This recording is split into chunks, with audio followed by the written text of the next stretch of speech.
lever, bien-aimés, pour la lecture de la parole. Alors, je vais prendre quelques lectures avec vous. Vous savez, nous sommes, c'est Pâques, la résurrection, on a tout dit. Mais j'aimerais ce matin un peu revenir à la source, à la base, au commencement de ce que nous vivons aujourd'hui.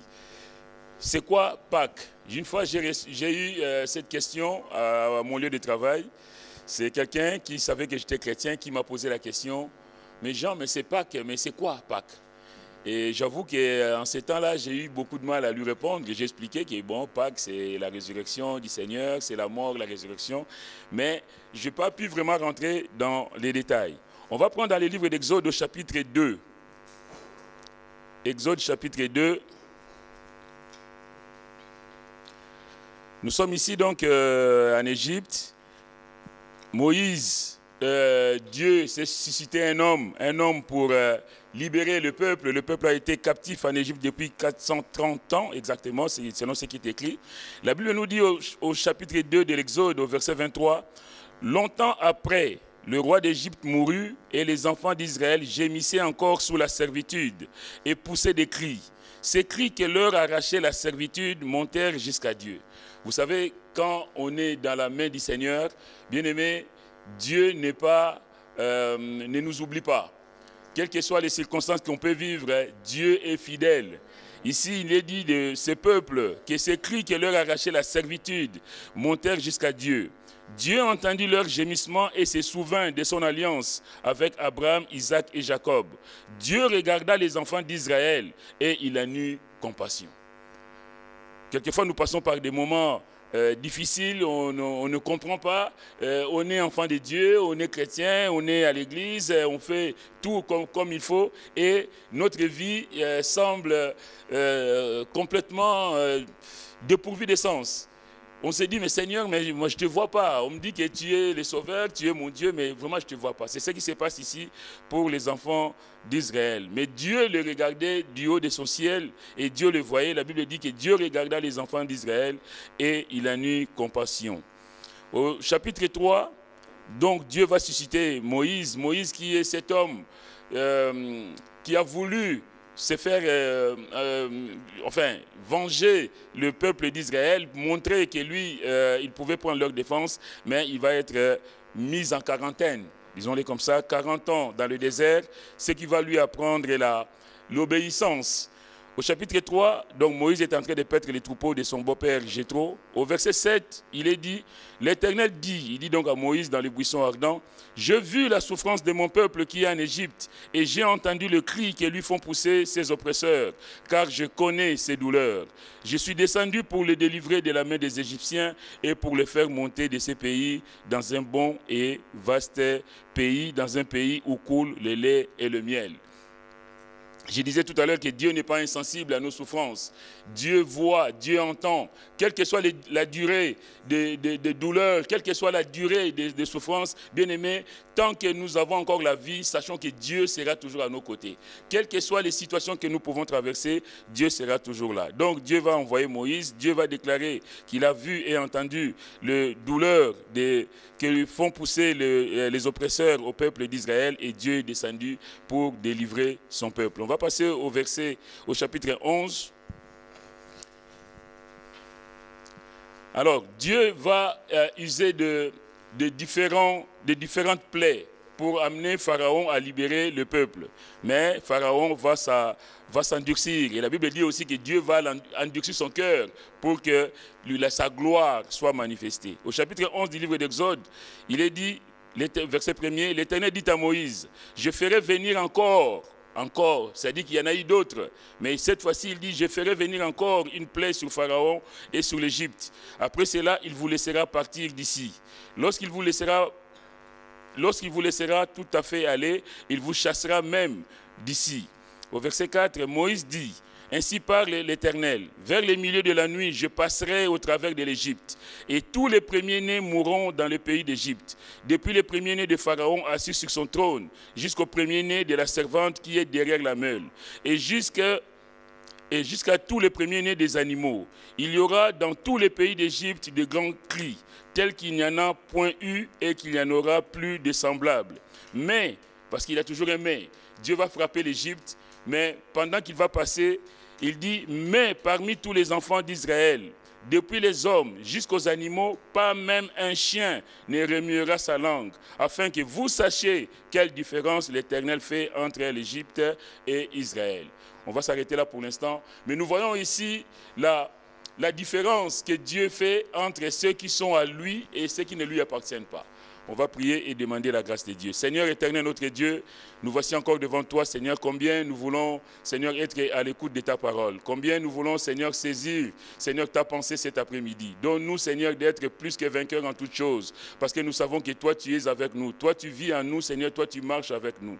Merci, Seigneur, pour mon frère. Merci pour ma soeur. Parce que nous croyons, Seigneur, que toi qui as vaincu la mort, Seigneur, tu as vaincu aussi nos problèmes. Tu as vaincu nos maladies. Tu as vaincu nos difficultés. Et cet après-midi, nous voulons confesser la victoire au nom de Jésus. Merci pour ta grâce infinie, parce que tout est grâce avec toi. Que ton seul nom soit béni et glorifié au nom de Jésus. Amen. Amen. Pouvez vous asseoir, bien-aimés.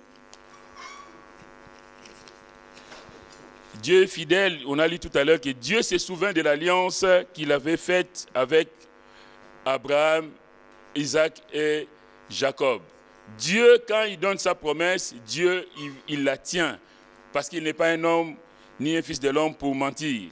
On voit ici comment Dieu va faire que le peuple qui était en esclavage, ce peuple qui était captif, ce peuple qui ne savait plus, on va dire, quel était son avenir, parce que son avenir était sombre. Il était dans la servitude, il croupissait dans la souffrance. Et Dieu va dire que je me suis souvenu de vous et je me lève pour venir à votre secours. Et quand vous allez partir, ce n'est pas simplement pour vous secourir, mais vous allez quitter ces lieux et vous allez aller dans un pays où coule le lait et le miel. Bien aimé, quand Dieu nous bénit, Dieu veut que nous progressions. Dieu veut que nous allions de l'avant avec lui. Et on voit ici, il dit qu'il va passer au travers de l'Égypte et tous les premiers-nés mourront dans le pays d'Égypte. Tous les premiers-nés, jusqu'aux premiers-nés des animaux, mais chez les Hébreux, il y aura même le chien ne va pas remuer sa langue. Il n'y aura pas de problème chez les Hébreux. Dieu fait la différence, il dit, et vous verrez, vous sachez quelle différence l'Éternel fait entre l'Égypte et Israël. Bien aimé, quelquefois, il y a des églises où on prêche la prospérité à outrance. La prospérité, ce n'est pas mauvais. Dieu nous bénit, Dieu veut nous bénir. Mais quand on dit que, voilà, la différence, c'est simplement quand tu es riche. Quand on voit par le bien matériel, par ta façon de vivre, que c'est là la différence. Bien aimé, la différence, elle est spirituelle. La différence, c'est que comment tu marches avec Dieu et quelles sont les bénédictions que Dieu t'accorde. Moi, quand Dieu me guérit de la maladie, je bénis le Seigneur. Je considère que c'est une grâce que Dieu fait pour moi. Quelqu'un peut avoir 10 millions sur son compte et être malade, être misérable, être dans la souffrance. On dit, oui, il est riche, il est blindé de fric, comme on dit. Mais sauf que cette personne est en train de vivre dans la misère. Moi, j'ai peut-être 1000 euros sur mon compte, mais je suis tranquille. 1000 euros peut-être moins. Hein.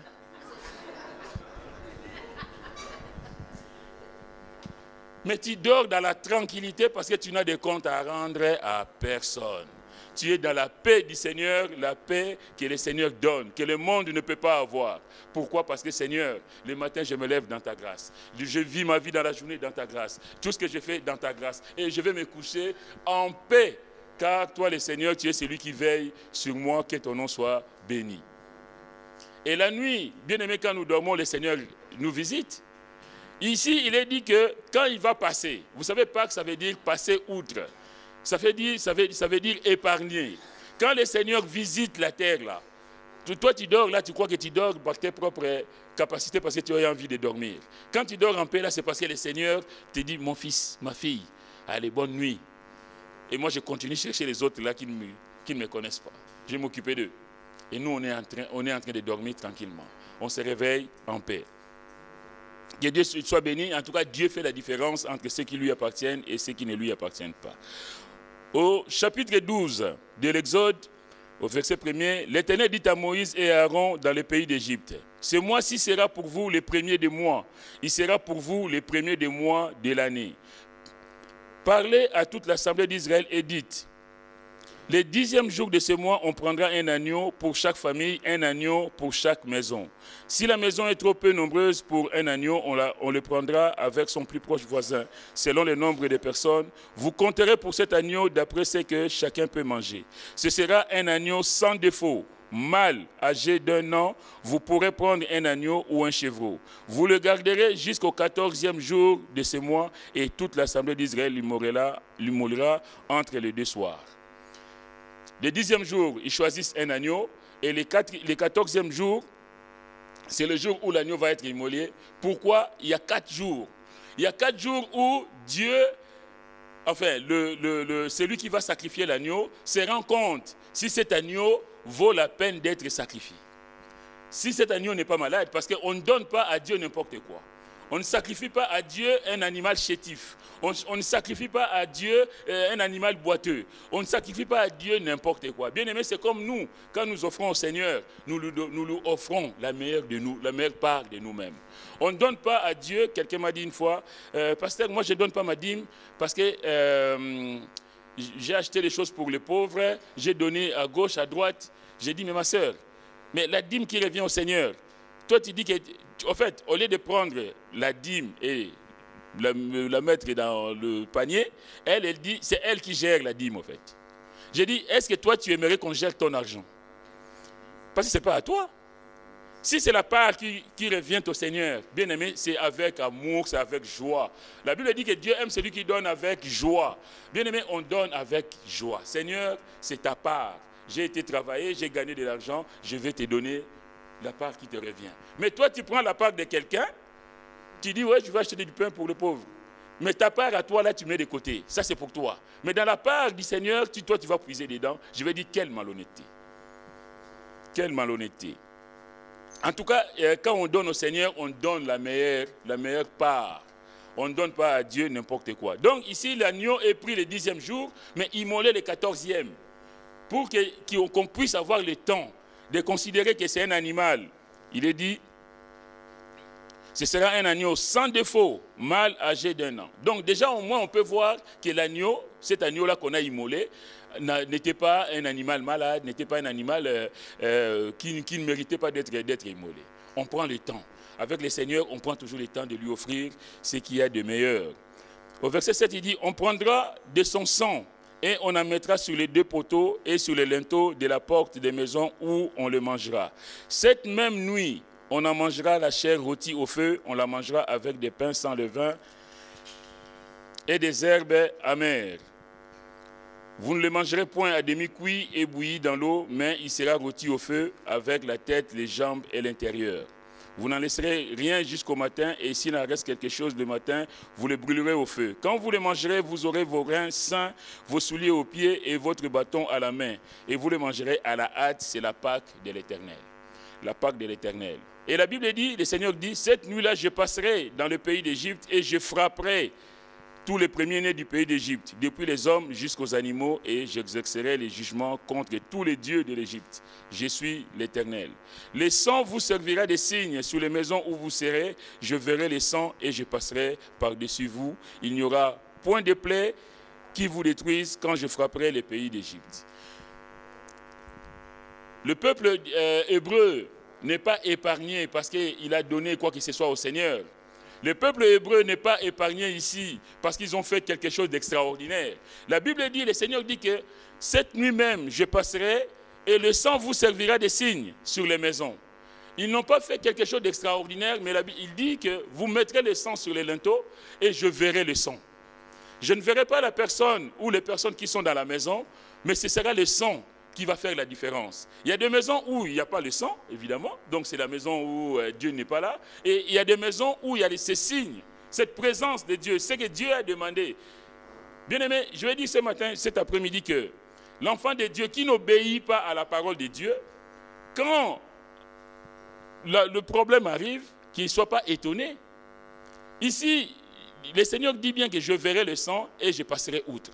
Pâques, ça veut dire, je disais tout à l'heure, Pâques, ça veut dire passer au-dessus. Ça veut dire passer outre. Ça veut dire épargner.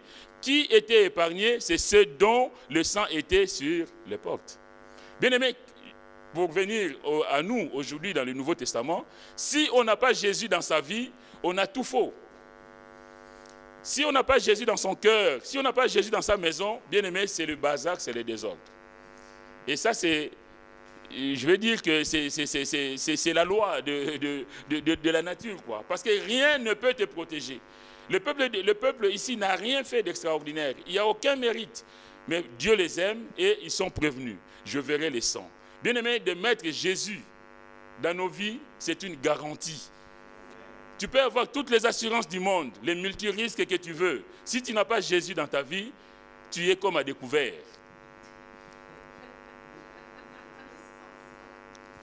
Quand l'ennemi va passer, quand l'ange destructeur va passer, si tu as beau avoir toutes les assurances vie, toutes les multirisques que tu veux, bien aimé, si tu n'as pas Jésus dans ta vie, tu es dans une souffrance incroyable.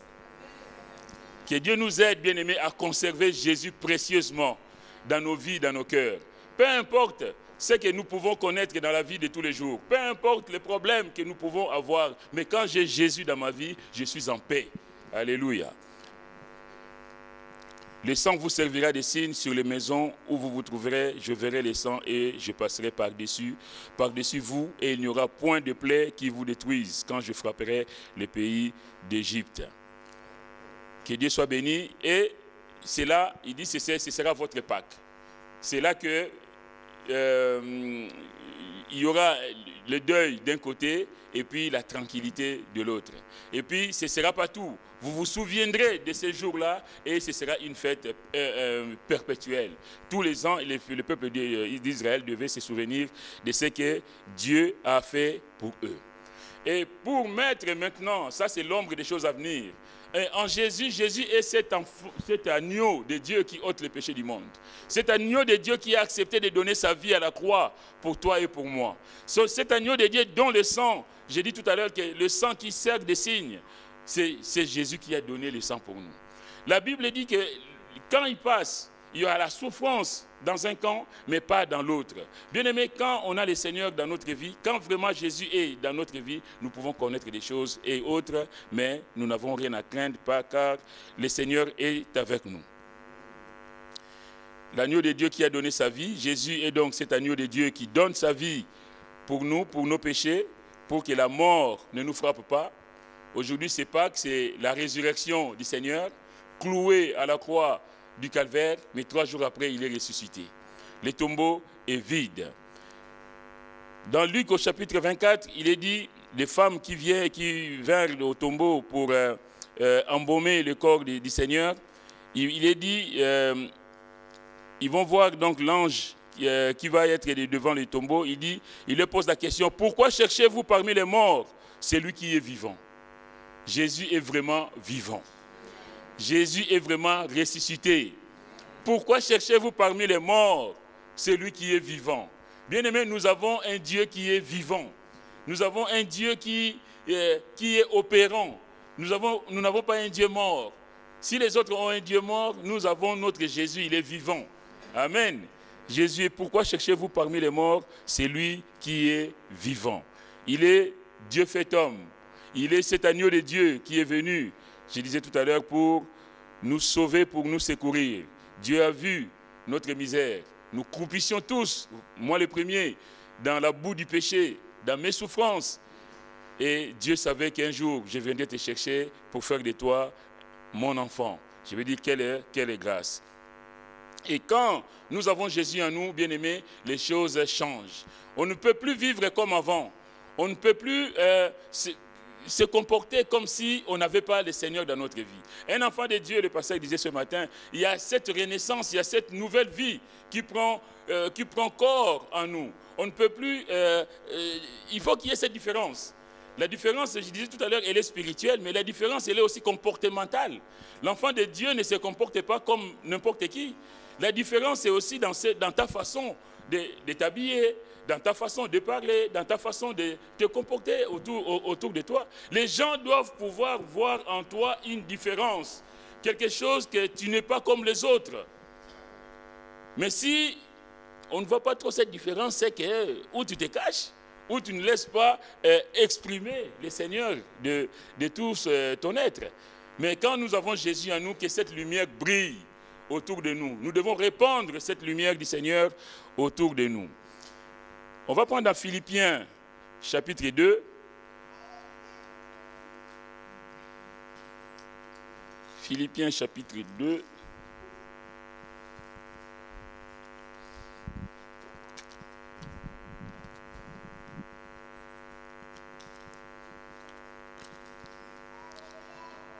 C'est l'apôtre Paul qui parle donc à l'église de Philippe.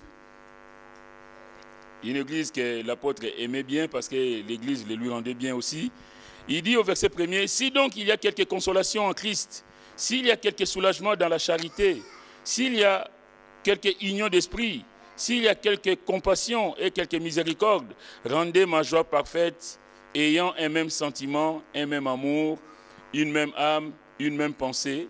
Ne faites rien par esprit de parti ou par vaine gloire, mais que l'humilité vous fasse regarder les autres comme étant au-dessus de vous-même. » L'apôtre Paul est en train de dire que si nous voulons l'unité, si nous voulons vivre en harmonie avec le Seigneur, bien-aimés, nous avons quelque chose à faire. Il dit que l'humilité vous fasse regarder les autres comme étant au-dessus de vous-même. Qu'on ne soit pas en train de nous taper dessus, qu'on ne soit pas en train de nous quereller, mais que nous puissions considérer les autres comme étant au-dessus de nous-mêmes. Parce que l'être humain est orgueilleux de nature. L'être humain, l'homme que nous sommes, nous voulons toujours attirer la couverture à nous. Nous voulons que tout soit pour nous. Nous ne voulons pas considérer les autres. Mais combien le Seigneur attend de nous que nous puissions avoir de la considération pour les autres. Nous n'avons pas de la considération pour les autres parce que nous les voulons, mais en considérant l'amour de Dieu pour nous, ça nous pousse aussi à considérer les autres. Que chacun de vous, au lieu de considérer ses propres intérêts, considère aussi ceux des autres.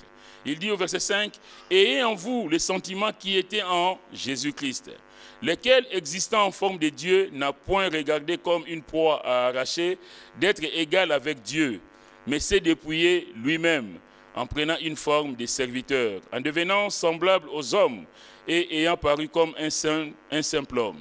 Il s'est humilié lui-même, se rendant obéissant jusqu'à la mort, même jusqu'à la mort de la croix.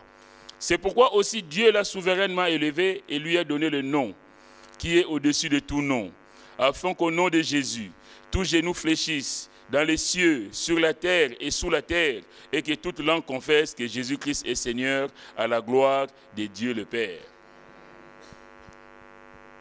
Pâques, la mort du Seigneur, mais rappelez que cette mort, ce n'est pas une mort anodine, ce n'est pas une mort comme n'importe quelle mort, parce qu'un jour, Jésus est né, Jésus a grandi, Jésus a servi, Jésus a opéré et Jésus est allé à la croix.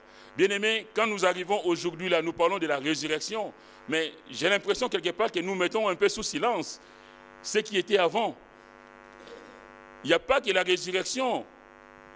Pour que Jésus arrive à la résurrection, il s'en est passé des choses. Il s'est humilié.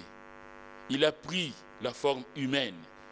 La Bible dit qu'il n'a pas regardé comme une proie arrachée d'être l'égal de Dieu, mais il s'est dépouillé. Il s'est donné pour toi et pour moi. Vous savez, cette partie des Écritures est l'une des plus importantes, car il résume en quelques mots le salut, la grâce de Dieu pour tous les hommes. Cette partie que nous venons de lire là, c'est une des parties de la Bible le plus importante, où en quelques lignes, on résume qui il était, lui qui est en forme de Dieu, mais ne regarde pas le fait qu'il soit Dieu, qu'il renonce à ses privilèges et qu'il s'humilie pour venir jusqu'à nous et qu'il fasse de nous aujourd'hui ce que nous sommes, bien-aimés. Je vais dire que cet après-midi, quelle grâce. Contrairement à Adam et Ève, à qui vont céder au champ de l'ennemi, quand l'ennemi pose la question, le serpent pose la question à Adam, est-ce que Dieu vous a vraiment interdit de manger des choses dans le jardin? Ève va lui répondre que oui, on mange de tout, mais sauf de cet arbre-là. Il a dit que le jour où nous le toucherons, nous mourrons certainement. Et là, l'ennemi va dire, le diable va dire, le serpent va dire, vous ne mourrez point, Mais Dieu sait que les jours où vous en mangerez, vos yeux s'ouvriront et que vous serez comme des dieux connaissant le bien et le mal. Il est le trompeur, il est le malin, il est en train de lui dire à Ève que les jours où vous mangerez de cet arbre, vous ne mourrez point. En fait, quelque part, Dieu vous a menti. Et Ève va céder à ce que le serpent va lui dire. Mais il n'y a pas qu'Ève, il y a Adam aussi, parce que la Bible dit que lui aussi, il était à côté.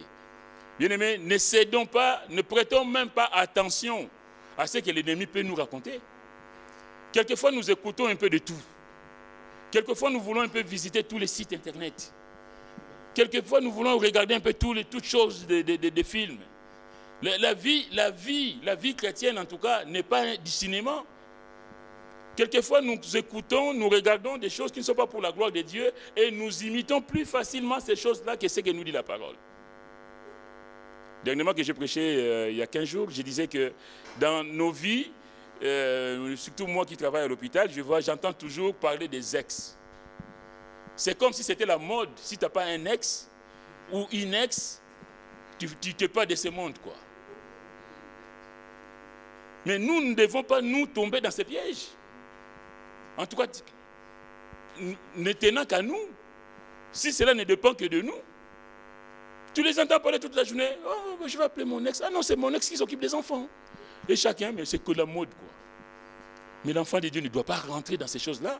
Quelque part, tu dois te dire, toi qui entends ça toute la journée, tu te dis, mais moi, je n'ai pas d'ex. Bon, ce soir à la maison, lui, là, il va m'entendre. S'il ne fait pas ce que je veux, demain, il sera ex. Je fais comme tout le monde. La Bible nous appelle à ne pas nous conformer au siècle présent. Nous ne devons pas céder à ces choses-là. Mais parce que nous sommes environnés de tous ces gens qui racontent leur vie, et quelque part, tellement on écoute ces choses, on se dit, ah ben oui, mais pourquoi lui que c'est comme ça? Et pourquoi elle c'est comme ça? Et pourquoi chez moi c'est pas la même chose? Mais toi, tu es un enfant de Dieu. Tu n'as pas à vivre comme eux. On doit voir la différence entre un enfant de Dieu, celui qui craint Dieu, celui qui vit pour la gloire de Dieu, celui qui a les regards tournés vers le ciel et ceux qui ont les regards tournés vers la terre. On doit pouvoir voir la différence. On ne doit pas céder à ces choses-là. Adam et Ève vont céder parce que vous serez comme des dieux. Comme, hein? Vous ne serez pas Dieu, mais comme. Et hop, on va être comme Dieu. Et Jésus, par contre, il est dit de Jésus, lequel existant en forme de Dieu n'a point regardé comme une proie arrachée d'être égal avec Dieu. Il était Dieu, il n'avait pas besoin d'arracher, d'accaparer le fait qu'on dise de lui qu'il est Dieu. Et même, il a repoussé les honneurs. Littéralement, il n'a pas considéré l'égalité avec Dieu comme une proie à saisir, comme une opportunité à prendre. Combien d'entre nous, bien-aimés, nous, quelquefois, de la moindre opportunité que nous avons, on peut même renoncer au fait qu'on est chrétien. On peut même tomber dans des compromis, alors que nous sommes des enfants de Dieu, nous ne devons pas nous comporter de la sorte.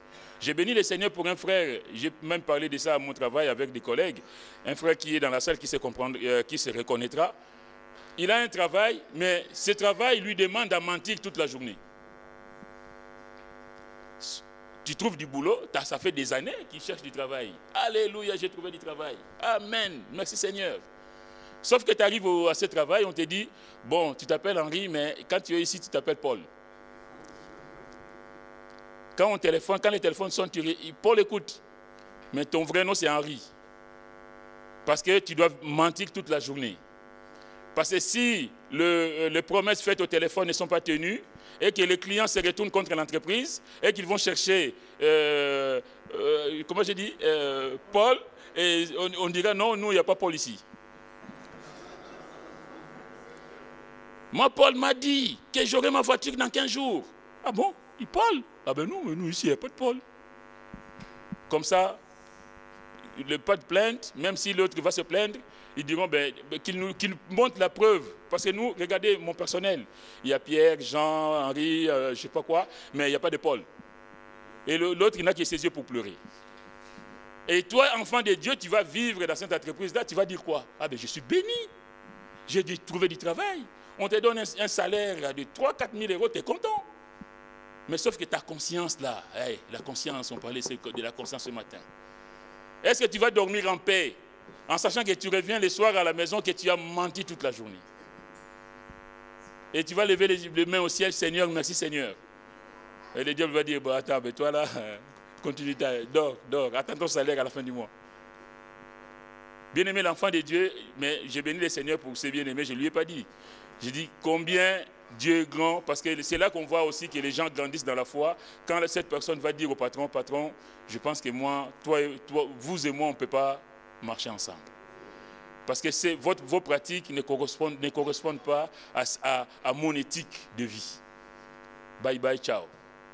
Mais bien aimé, quand on honore Dieu, Dieu nous honore toujours.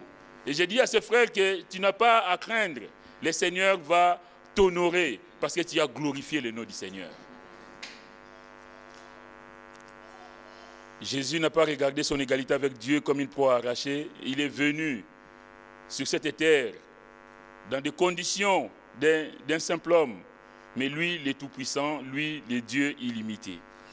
La parole de Dieu nous dit dans Jean chapitre 1, verset 1er, « Au commencement était la parole, et la parole était avec Dieu, et la parole était Dieu. » Jésus est la parole de Dieu. Son nom est parole de Dieu. Et la parole a été faite chair, et elle a habité parmi nous, pleine de grâce et de vérité. La parole a été faite chair. Jésus est cette parole qui a été faite chair. Jean-Baptiste dira de lui, « Voici l'agneau de Dieu qui ôte le péché du monde. » C'est pourquoi quand je vous parle de l'agneau de Dieu qui va permettre que la mort ne frappe pas chez les Hébreux, et Jésus est cet agneau. Dieu a tant aimé le monde qu'il a donné son Fils unique afin que quiconque croit en lui ne périsse point, mais qu'il ait la vie éternelle. Le but en Égypte, c'était de sortir de l'Égypte et de marcher tête haute vers la terre promise. Bien-aimé, le but pour nous, en ayant Jésus, c'est de sortir de ce monde et de marcher tête haute vers l'éternité de gloire, que le nom du Seigneur soit béni. La Bible dit de Jésus qu'il est l'image du Dieu invisible, le premier-né de toute la création. Tout a été créé par lui et pour lui. Tout a été créé par lui et pour lui. Et il a renoncé à tout cela pour venir te secourir, toi et moi. Quelle bénédiction, quelle grâce. Cet homme Jésus, Dieu fait homme, est venu au secours de l'humanité perdue. La Bible dit, mais il n'a pas regardé donc son égalité avec Dieu comme une proie arrachée, mais il s'est dépouillé, il s'est vidé de ses privilèges afférents à son existence divine, mais non de sa nature, parce qu'il avait le pouvoir de guérir les malades, il avait le pouvoir d'agir, il avait le pouvoir de faire des choses, des miracles que nul autre ne pouvait faire, que Dieu pouvait faire. Ouvrir les yeux des aveugles, faire marcher les boiteux. Et c'était extraordinaire. Jésus est Dieu lui-même qui prend la forme d'un serviteur et non d'un roi vénéré. Il vient naître dans une étable comme un misérable petit enfant. Ses parents physiques, Marie et Joseph, sont de nature modeste. Il n'est pas né dans une chambre d'hôpital 5 étoiles, dans un berceau en or, mais il est né dans une étable. Je vais dire quelle humilité. Il va s'humilier jusqu'à ce point. Il dira, je ne suis pas venu sur la terre pour être servi, mais pour servir et donner ma vie en rançon pour plusieurs. Nous l'avons lu au verset 8, il est dit, et ayant paru comme un simple homme, il s'est humilié lui-même, se rendant obéissant jusqu'à la mort. Se rendant obéissant jusqu'à la mort. La question, bien aimé, c'est est-ce que nous sommes obéissants? Lui, il était obéissant jusqu'à la mort. L'apôtre Paul dit aux Philippiens, ayez en vous les pensées qui étaient en Christ. Donc soyez comme Christ, soyez comme lui en toutes choses. Et lui, il a été obéissant. La question que nous, on peut se poser cet après-midi, est-ce que nous sommes obéissants à la parole de Dieu? Est-ce que nous obéissons à ce que Dieu nous demande? Vous savez, se rendant obéissant jusqu'à la mort, même jusqu'à la mort de la croix. La croix était le pire des châtiments réservés aux pires des criminels. Et Jésus a été crucifié comme un vulgaire malfaiteur. Lui qui n'a rien fait. Combien de fois Pilate va sortir? Ils disent, je trouve en lui aucun problème. Je n'ai rien trouvé en lui. Je vous le rends. Il dit non, non, non, il faut qu'il soit crucifié.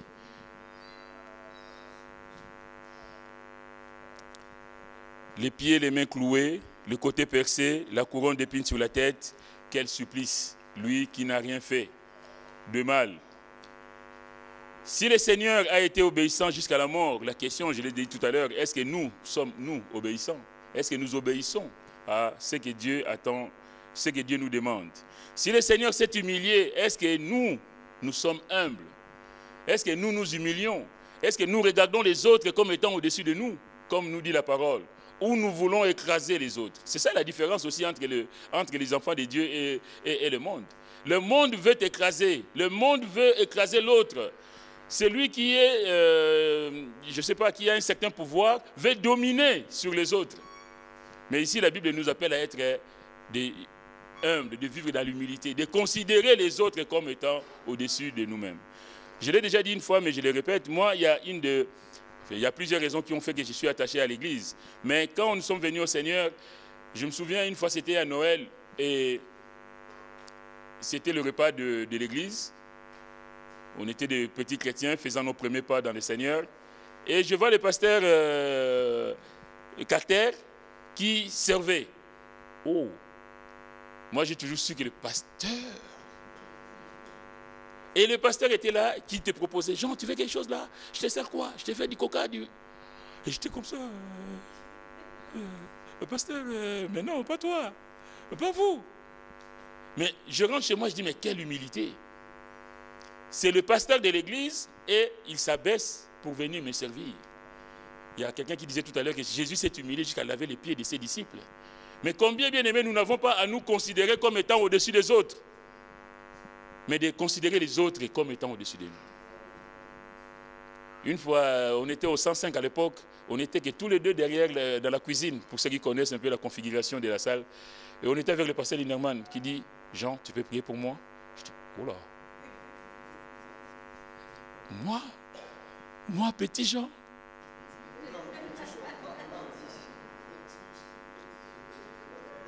Et ça, mais ça te travaille.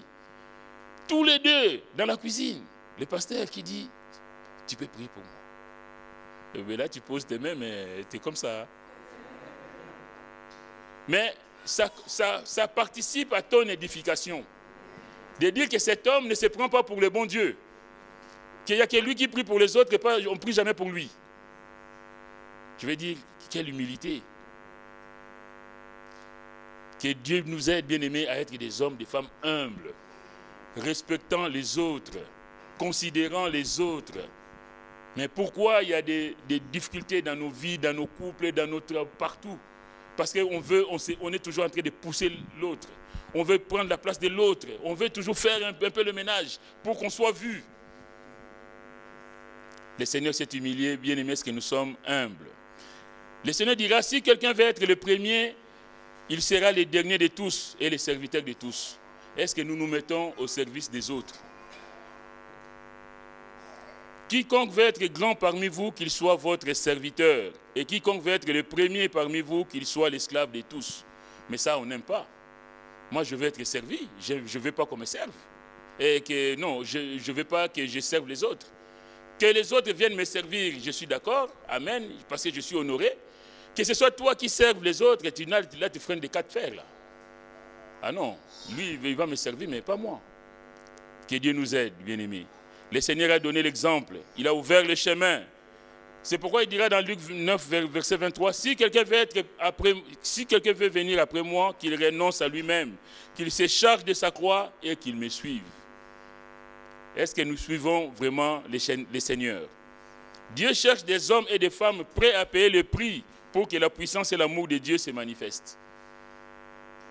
Vous savez, même dans nos milieux professionnels, scolaires, là où nous sommes, si nous manifestons l'amour de Dieu, bien aimé, le monde autour de nous verra que nous sommes différents. Parce que nous manifestons autre chose que ce qu'eux ils proposent, ce que le monde propose. Si quelqu'un veut venir après moi, qu'il renonce à lui-même. Renoncer à lui-même, c'est ça. Ce n'est pas de se jeter des fleurs, de se considérer comme étant quelque chose. Mais j'oublie ce que je suis et je vais servir. Je vais donner l'exemple. Renoncer à nous-mêmes, c'est renoncer aussi à son sommeil, par exemple. Je renonce à dormir toute la journée et je vais me consacrer à la prière. Je vais me consacrer à la méditation, aux visites des malades, aux visites des frères, des sœurs qui sont dans des problèmes. Renoncer à son intérêt personnel. Renoncer à son orgueil. Je disais tout à l'heure qu'on est tous orgueilleux quelque part. On a tous, quelqu'un s'est vanté un jour, moi je suis orgueilleux. J'ai dit, ah ben lui, il a rien compris. Parce que si tu es orgueilleux, l'orgueil c'est du diable. Ce n'est pas de Dieu. Renoncer à la colère. Combien d'entre nous sommes des coléreux? Dès qu'on te dit quelque chose, allez, tu exploses. Renoncer à la méchanceté. Renoncer à la médisance. Quelquefois, on raconte la vie des autres chez d'autres. On prend ici, on va raconter là-bas. On regarde ici, on va amener là-bas. Et puis on sème la zizanie. Mais la zizanie, c'est du diable. Ce n'est pas de l'enfant de Dieu. Renoncer à nous-mêmes, c'est vraiment de dire, Seigneur, que moi je m'efface, que moi je m'oublie et que toi tu vives en moi. Le Seigneur dira qu'il renonce à lui-même, qu'il se charge de sa croix, de faire cet effort, de porter les fardeaux, de faire des sacrifices pour la gloire de Dieu, d'accepter de souffrir, mais pour la gloire du Seigneur. Lui, il a porté la croix. Il est allé jusqu'à la croix pour toi et moi, pour que nous soyons sauvés. Et ce n'est qu'après qu'il renonce à lui-même, qu'il se charge à sa croix et qu'il me suive. On ne peut pas suivre le Seigneur si on n'a pas renoncé à soi-même. On ne peut pas suivre le Seigneur si on ne s'est pas chargé de sa croix. Je me souviens de cette vidéo, je vais faire court, une vidéo qui a circulé où il y a quelqu'un qui avait la croix et puis qui coupait les petits bouts parce que la croix était lourde à porter et puis arrivé à un endroit où il devait passer de l'autre côté et il ne pouvait pas, tout le monde mettait la croix et au travers de la croix, ça leur permettait de passer de l'autre côté. Et puis lui, il arrive avec sa petite croix. Toute ta vie, tu as coupé les petits bouts de ta croix parce que tu ne voulais pas la porter, elle était trop lourde pour toi et à la fin, quand il est question de passer de ce monde à l'éternité, chacun vient avec sa croix pour faire le pont. Et puis ta croix, elle est petite, minuscule. Et tu ne peux pas passer de l'autre côté, tu vas rester. Quelle souffrance. Qu'il prenne sa croix, qu'il me suive. C'est pourquoi aussi Dieu l'a souverainement élevé.